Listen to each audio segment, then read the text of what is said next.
eu vou tentar, de uma forma didática, traduzir a minha percepção e avaliação dessa audiência. Eu tenho participado de absolutamente todos os espaços de debate, participei integralmente do seminário, ouvi, eu escuto com muita atenção toda a defesa que o governo faz. Deputada Marília, o secretário de Planejamento e Gestão não respondeu o seu questionamento, como ele também não respondeu o questionamento que foi feito durante o seminário. Nós vamos terminar essa audiência pública sem ter, por parte do governo, a explicação do porquê o desmembramento do IPSENG está sendo proposto. Então, como é que nós vamos dar sequência a uma votação aqui na Assembleia de algo que o governo não conseguiu explicar? Porque foi isso que aconteceu hoje. No máximo, a explicação veio para a gente juntar tudo num lugar só. É isso que justifica um desmembramento de uma instituição centenária como é o IPSENG? É para juntar tudo num lugar só?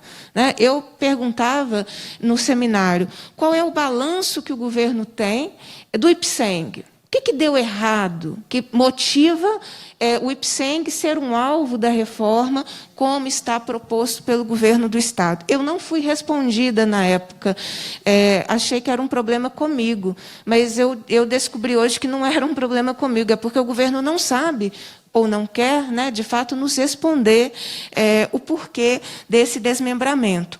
Importante dizer que, no caso do IPSENG, há uma construção, inclusive financeira, dos servidores. É por isso que aquela frase, o IPSENG é patrimônio dos servidores, não é um discurso, não é uma disputa de linguagem, porque, de fato, o patrimônio do IPSENG foi constituído com o dinheiro dos servidores. Né? A origem do IPSENG remonta a 1912, e aí várias transformações até nós chegarmos ao debate do IPSENG como nós o conhecemos hoje. Então, eu queria primeiro essa constatação. Nós saímos dessa audiência sem entender por que o governo quer desmembrar o IPSENG. Segundo, nós deveríamos, então, começar debatendo uma auditoria para tentar compreender as responsabilidades de sucessivos governos que foram retirando recursos, seja da Previdência, seja do próprio IPSENG Saúde,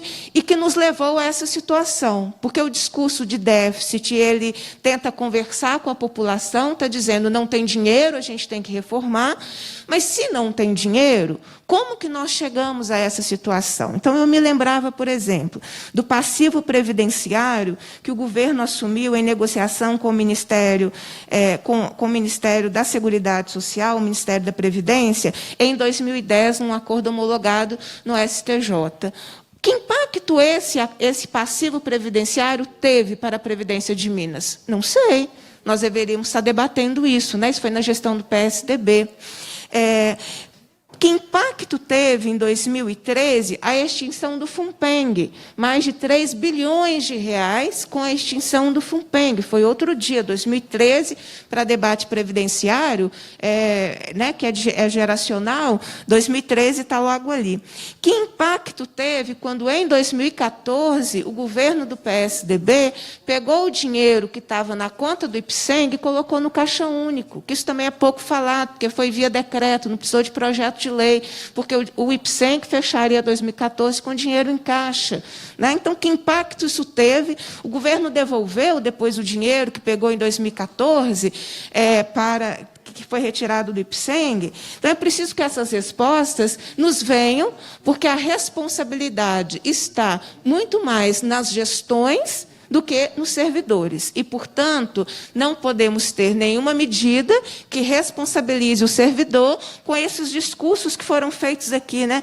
Mais eficiência e qualidade nos serviços prestados, outras frases que foram ditas aqui, né? Preciso acompanhar as transformações sociais.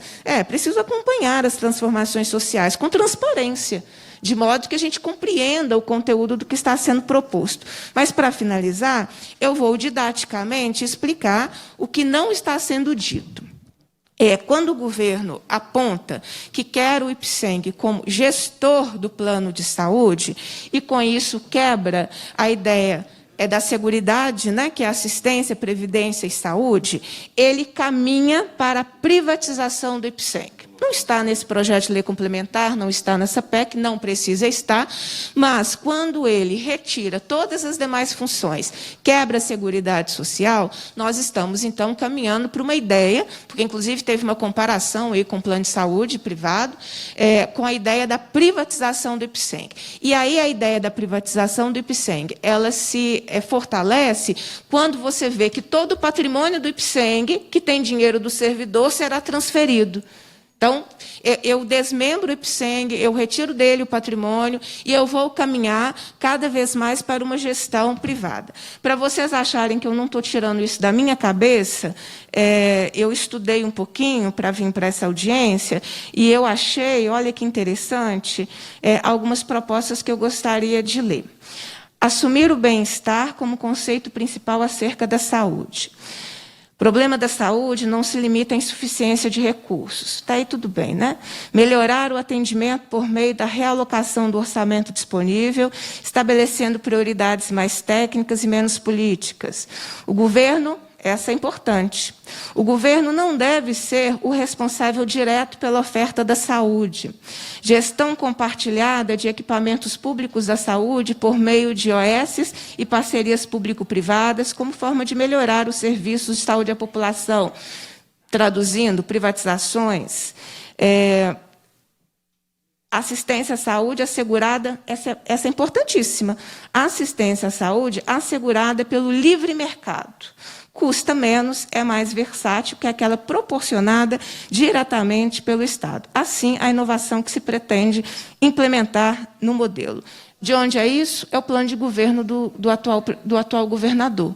Então, ele já havia colocado o que ele pensa sobre saúde, que na visão dele não é pública, não é um direito, e, portanto, o que ele pensa sobre o IPSENG. Todas as discussões demonstraram não há déficit no IPSENG. Acho que isso a gente precisa compreender que o desmembramento é uma opção política com dois objetivos, a privatização do IPSENG e a resposta ao mercado financeiro, abrindo, tanto no caso da Previdência quanto no caso da assistência à saúde, para que o mercado privado tenha acesso àquilo que hoje é público. Mas não tem déficit, não tem uma gestão ruim, não tem problemas, ninguém apontou isso, está ficando cansativo, né? Nós vimos aqui a reprodução da fala do governo, que foi do mesmo seminário, mas que não responde concretamente o porquê do desmembramento. Uma política importante, com ela eu termino, seria uma política de concursos públicos. Você fortalece previdência própria quando você tem pessoas que a ela contribuem.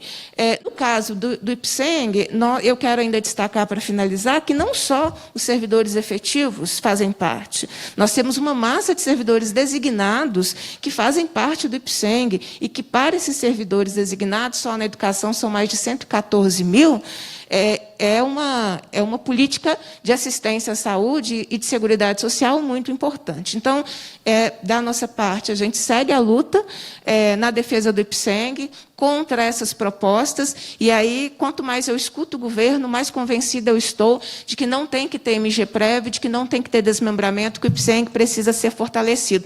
E finalizo, eu vi aqui um Twitter do governador dizendo que mandou suspender o despejo lá em Campo do Meio. Governador, mas governador atrasado, né? Porque tem dias, deputado André Quintão não está aqui porque passou o dia mediando esse conflito, eu procurei o governador, eu procurei o comando da Polícia Militar, tem dias que nós buscamos a mediação, governos têm que aprender a mediar, esse é um governo que não conversa, depois de um dia inteiro, depois do terror vivido pelas famílias, fez a suspensão. Então, assim, eu lamento um governo que tenha uma postura... a foto dos livros sendo transportados, que governo ataca a escola?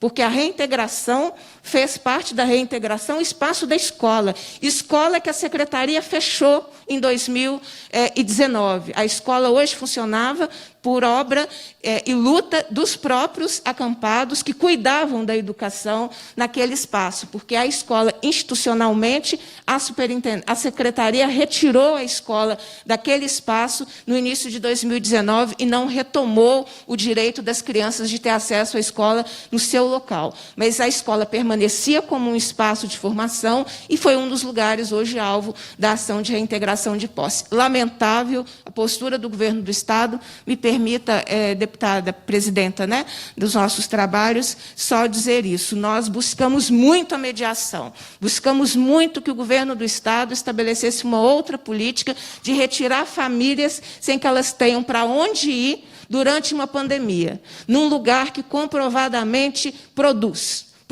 mais do que essas terras que ficam para especulação. Eu tomo café de lá, eu tomo café produzido em Campo do Meio.